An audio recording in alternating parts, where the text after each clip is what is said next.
Sonia Lavagno, vous venez d'intervenir devant les professionnels azuréens du logement. Vous êtes projeté dans un futur pas si lointain et pour vous, l'habitat va profondément se transformer parce qu'il sera concurrencé par des solutions alternatives qui assureront ses missions essentielles. Effectivement, il y aura de plus en plus de concurrence puisque nous voyons trois possibilités se dégager. Vous avez l'habitat fixe tel que nous le connaissons, mais d'autres dispositifs à habiter au sens large du terme. Ce sont des missions qui sont de plus en plus assumées déjà aujourd'hui par d'une part les tiers-lieux et d'autre part les lieux mouvements. Donc les lieux mouvements sont des lieux dédiés essentiellement à la mobilité comme les aéroports, les gares, les pôles d'échange et dans lesquels on voit monter très fortement les fonctions liées à l'habitabilité, au confort, au micro-séjour, à l'accueil du séjour dans ces espaces. C'est aussi effectivement le cas des tiers-lieux. On voit une très forte recrudescence de la possibilité d'aujourd'hui investir les tiers-lieux pour le travail, pour la détente, pour la rencontre de nos amis. Pour vous, l'habitat devra être modulaire pour tenir compte de l'évolution de la structure familiale ?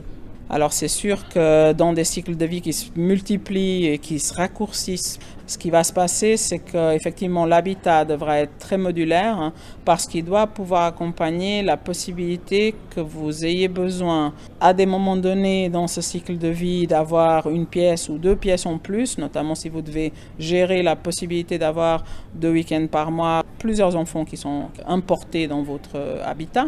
Donc cette mixité des enfants qui donc à différentes phases dans votre vie vont apparaître, disparaître, réapparaître, fait que de manière mécanique, ces familles à géométrie variable ont besoin d'appartements à géométrie variable. Modulaire, mais aussi portable et mobile. La voiture autonome risque de servir de logement ? La voiture autonome risque parfaitement de servir de logement et je pense que ce ne sera d'ailleurs pas que pour les plus déclassés. On pourrait penser que c'est une question économique, mais c'est avant tout une question de portabilité. C'est parce que c'est pratique. Certains jobs permettront et demanderont même une hypermobilité très forte dans laquelle il y a un certain confort à pouvoir être tout le temps mobile.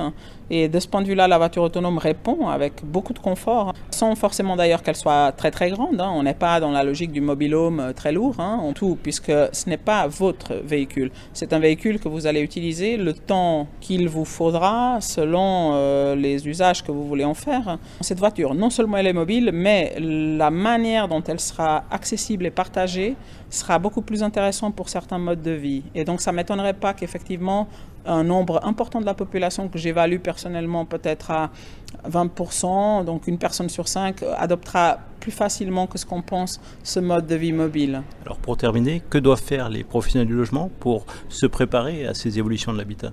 Alors pour moi, il est clair qu'il faut diversifier les investissements dans le sens que vous devez absolument avoir un portefeuille qui comprenne de l'habitat fixe, mais qui comprenne aussi toutes ces nouvelles formes d'habitat mobile et de confort et d'habitabilité dans d'autres types de lieux. J'investirais personnellement, si j'étais investisseur, plutôt dans justement l'émergence des tiers-lieux, l'émergence des voitures autonomes, dans des modèles d'habitabilité qui vont se développer à travers des nouveaux services qu'il faut imaginer, bien entendu. Ces entreprises sont en passe d'être créés ou sont encore à créer. Mais les portefeuilles d'investissement de la pierre me semblent par moments fragiles. Ça dépend bien entendu des territoires. Un territoire comme la Côte d'Azur est un territoire qui restera désirable. Ça ne veut pas dire pour autant que l'habitat fixe, quel que soit l'endroit dans le monde d'ailleurs, restera désirable. Donc de mon point de vue, il va falloir vraiment prendre en compte cette donne, de cette grande concurrence de l'habitat mobile, de la tertiarisation de l'habitat, de la possibilité d'avoir de l'habitat un peu partout. Et donc pour un portefeuille robuste, il faut que vous investissiez dans toutes les modalités d'habitat. Parce que si une partie importante de la population quitte l'habitat fixe pour rejoindre d'autres formes d'habitat, votre portefeuille mécaniquement va finalement se rétrécir puisque vous n'atteignez plus le 100% de la population. Donc je pense que c'est vraiment nécessaire de diversifier les portefeuilles et de diversifier les produits qu'on offre aux personnes pour qu'elles y trouvent leur compte et qu'elles arrivent à s'en sortir dans des mutations économiques qui sont extrêmement fortes et qui, elles, seront de toute façon là. Il va falloir accompagner le mouvement. On ne peut pas continuer à produire que de l'habitat fixe alors que toute la vie et tous les emplois et toute l'économie est mobile.